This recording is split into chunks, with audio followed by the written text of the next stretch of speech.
Gadis itu hanya memberi pengemis 10 yuan, untuk membiarkannya membeli sesuatu untuk dimakan.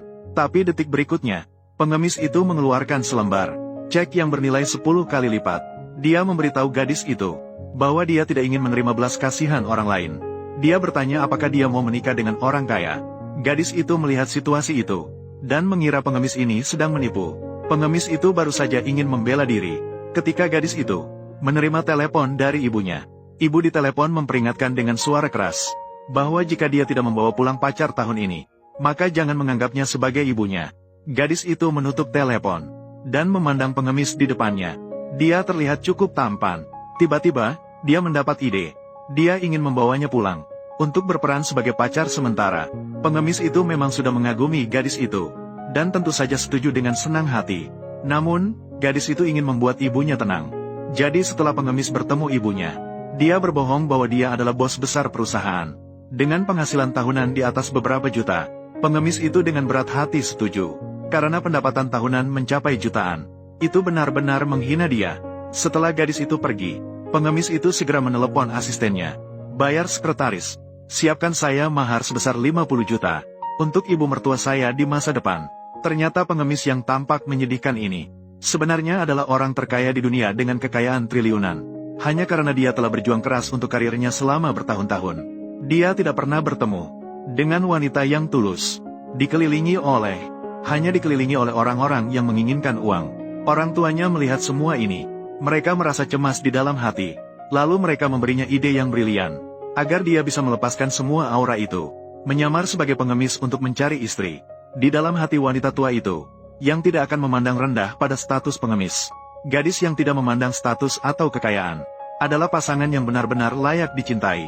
Untungnya, di hari pertama pemuda itu, dia bertemu dengan gadis baik hati. Keduanya baru saja tiba di ruang pribadi.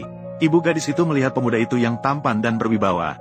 Pakaian yang dikenakan lebih megah daripada suami sepupu gadis itu. Pasti dia adalah seorang bos besar. Ini membuat sepupu gadis itu sangat kesal. Dia yang tidak bisa menahan amarahnya, membuka hadiah yang dibawa pemuda itu. Menemukan bahwa itu hanya sekotak teh tua. Suami sepupunya langsung tertawa sinis, sambil mengejek pemuda itu.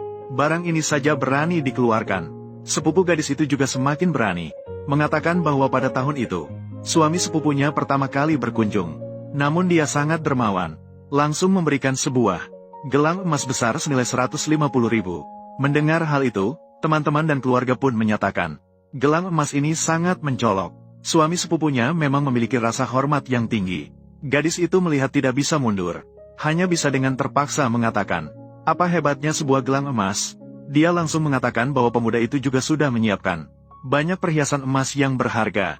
Ibunya langsung sangat senang, segera mendesak gadis itu, cepat keluarkan dan tunjukkan padanya. Bukankah ini bukan pertama kalinya berkunjung? Takut jika membawa terlalu banyak, Anda merasa tidak enak untuk menerimanya.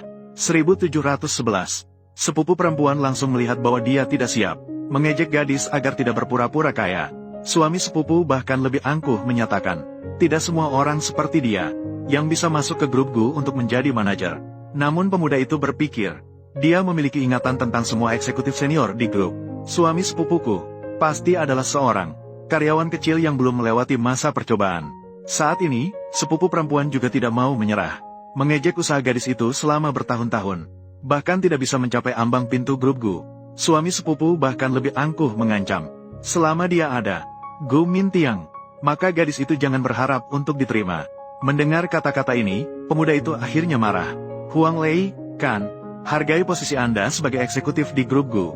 Mungkin di menit terakhir, tahun 1711, Xiao Fu, di dalam grup ada seorang eksekutif bernama Huang Lei. Pemecatan.